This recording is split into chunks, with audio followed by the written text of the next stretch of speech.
اعوذ باللہ من الشیطان الرجیم، بسم اللہ الرحمن الرحیم۔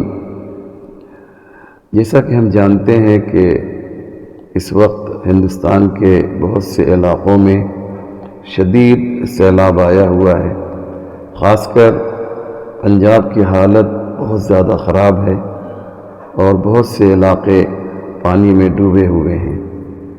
یہ وقت ہے کہ ہم لوگ آگے آئیں، بالخصوص ہمارے مسلمان بھائی اس میں بڑھ چڑھ کر حصہ لیں، کیونکہ وہ لوگ جو اس وقت سیلاب کے ذریعے پریشان ہیں وہ ہمارے دو اعتبار سے رشتہ دار ہیں۔ نمبر ایک، بھارتی ہونے میں ہمارے رشتہ دار ہیں، اور نمبر دو، انسان ہونے میں، یعنی انسانیت کے اعتبار سے۔ اس لیے جہاں جہاں تک یہ میری آواز پہنچ رہی ہے، آپ حضرات آگے آئیں اور ہمارے ان بھائیوں کی مدد کریں۔ والسلام علیکم ورحمۃ اللہ وبرکاتہ۔